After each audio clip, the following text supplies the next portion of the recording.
Grab a cuppa, it's story time. Hey everyone, my name is Talisa L'Marie and welcome back. I did say I was going to do story time and well, there we go.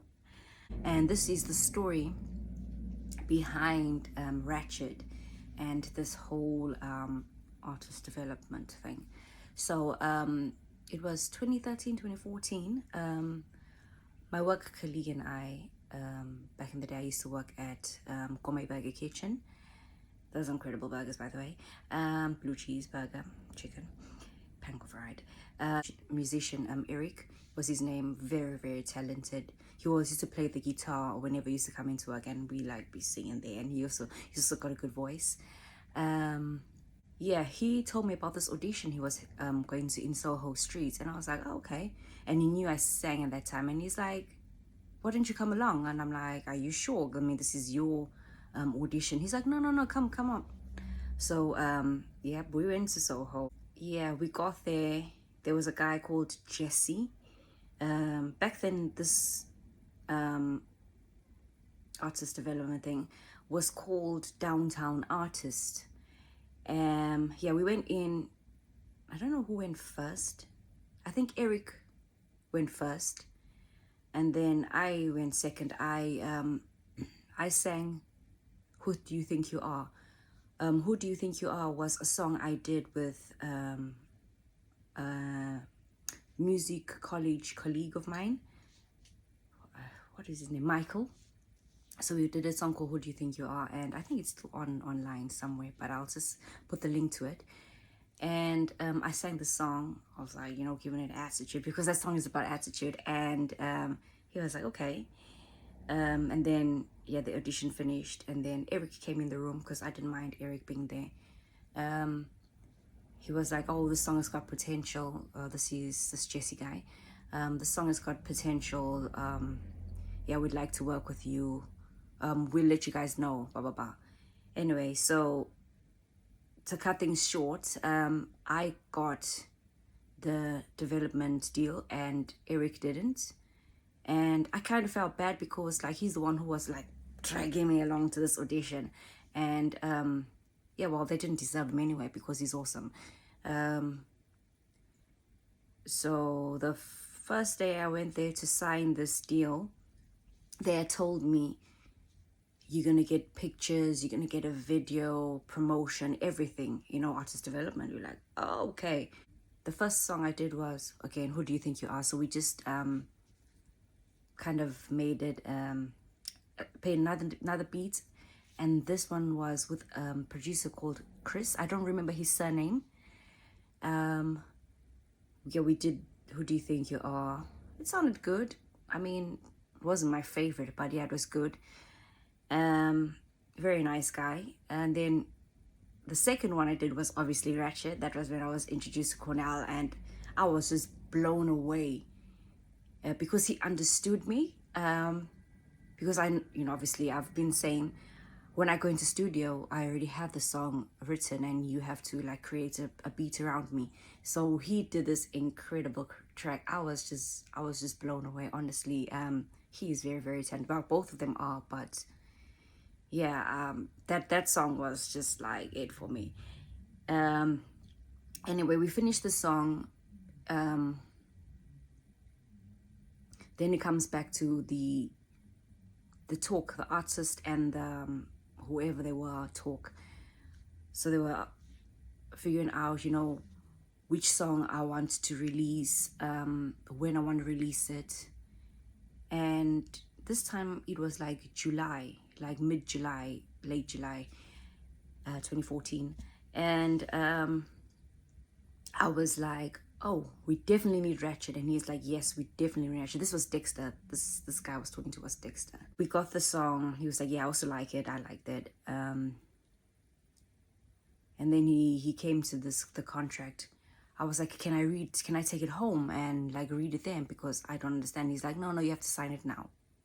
That was the first red flag. Okay.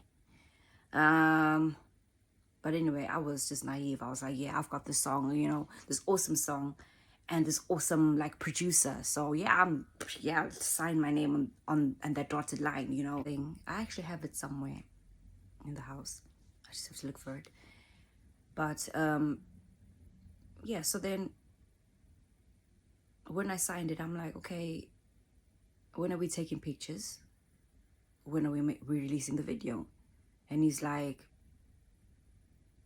that's an extra cost. Like, I was like, what? Because JC told me that everything is included, and now you telling me that I have to pay for this stuff? Like, really? Are you serious? Anyway, so he's like, yeah, when do you want it released? I was like, yo, time is going. I need to release it this year. So I set a date for the 1st of August, 2014, obviously. I think that was 2 weeks, 2 weeks before. Yeah. And he was like, that's so soon. And I'm like, yeah, well, it's a summer song. It has to be released now. And he's like, okay, so we're going to, plug it on, the distribution companies. It's going to be released. I was like, okay, yeah. If you want the pictures, I can sort that out for you, but obviously it's going to be a cost. And I was like, whatever. So I left that room and I was just thinking, what the beep? Okay, there I knew these people are a bit dodgy, but I have this awesome track, so you know what, let's see what they'll do. So he said, yeah, I got the picture. The picture wasn't really nice. It was very unprofessionally done, but back then I was like, I like this picture, it's awesome. When you're an artist, you have to like think, like, is this, the right idea? But then back then I was like, nah, I like this picture. I don't care what you say, I'm gonna do it.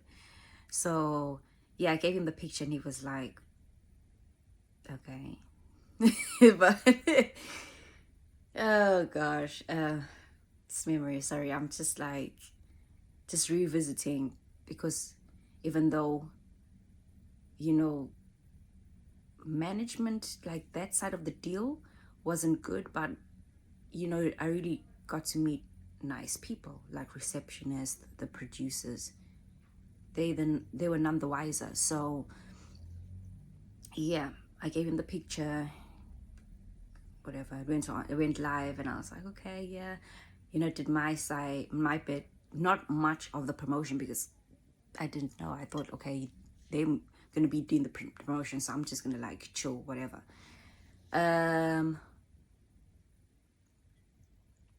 What else? Anyway, so a few months passed and I was like, what's going on with the thing? He's like, oh, things take time, you can't rush stuff. And he kept showing me there was an artist that had very, very good views. I don't remember what her name was, but her song was incredible. I just thought, wow, she's very talented. But yeah, I don't remember her. I'll if I do remember her, I'll talk about that again. Yeah, she had a lot of views, so they were like basing this company on, oh, look what she did, so we can do that for you. But no, everyone isn't the same. We're all different in terms of success. Yeah, people might have success overnight, but maybe some dodgy things you're doing there, I don't know. But yeah, some of us, it's gonna take time, and that's fine. So instead he wins the race. And as long as you are true to yourself, then that's it. You don't need to be like Beyonce for day number one. No, I don't know why I use Beyonce, but whatever. Yeah, a high artist day number one. It doesn't work like that. But anyway, yeah, the sales, he showed me the sales. I was like, things are not adding up, because hello, I know my family from Eswatini, people from Eswatini, I know they've been like viewing the stuff. They've been telling me, oh, this is why I bought it.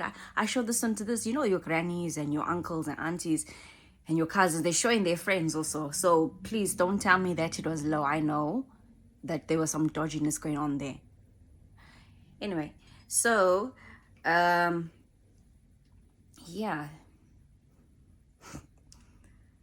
Oh yeah, sweet baby Jesus. Dodginess. And then I started getting messages from other artists that were victims of this place. Like, oh, do you know that they're a scam? I would like to share my story with you. Let's talk about it. Let's take it to them to court. And I was just like, whoa, whoa. I knew they were a scam. This time, Cornell had disappeared. And I was like, I was really, really bummed. So I kept calling them back. Like, what's going on with this? You know, the music, what's going on with that? What is going on with that? Is Cornell back? No, no. Until I called them once and they had changed their name. Now they were RS artists. So they went from downtown artists to RS artists. I don't know what they call themselves these days, but I know a few years ago when I tried to call them, the number was engaged. But the thing is, when they changed their name, they just changed the name. They didn't change the phone number and they didn't change the building they were in. So one day I'm going to go to Soho and I'm going to see if they still exist. So yeah. Yeah, so they now RS artists. I was like, when do you guys change y'all's name? They're like, oh no, because like, you know, there was like some certain issues. Those certain issues was people suing you because you were a scam. That's why. Anyway. Yeah, so RS artists, I call them back. Cornell is back. I was like, yeah, book me a studio session right now. I did. Even though I knew they were a scam, but I went back because I wanted to work with Cornell again. So yeah, they said to me, oh, is it just Cornell you want to work? I'm like, hell yeah, just Cornell. Yeah, so I got 2 songs with Cornell, and then he disappeared again. Cornell was telling me that these people are not good. They are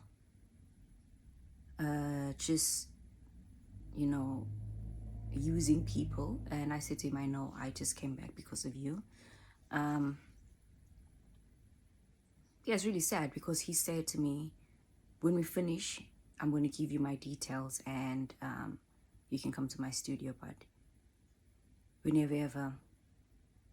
never ever got to, you know, get his digits. And he's online, but I don't think he actually goes online because I've been sending a couple of emails, even with the new producer I work with. He's also been sending him emails, but nothing. I know that he was really into like fashion.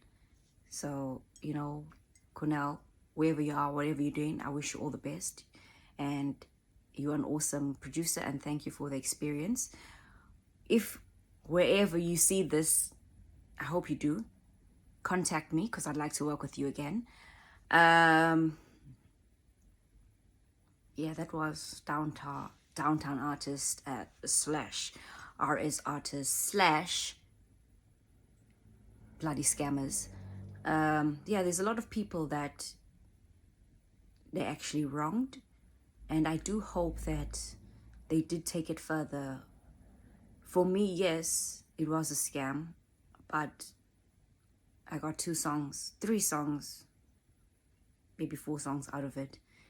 And I, you know, it was the beginning for me, just like my musical journey, doing what I wanted to do and just expressing myself, because I'm not the type of person that talks. I'm very reserved. So music is a way of me expressing myself. And I'm glad I got to do that, because with the Ratchet was just obviously telling people to screw you, I'm doing me. And the other song was more of an empowerment. I think because of what I went through with the Ratchet. And then there was another song I did in between. It's not on the EP. It was with a producer I made a work called Nathan. This was more like a rap song, just talking about, you know, my Ratchet experience. And yeah, he's also an incredible artist. I'm gonna work with him. His sister incredible as well. She's a singer, Skylar Lawson.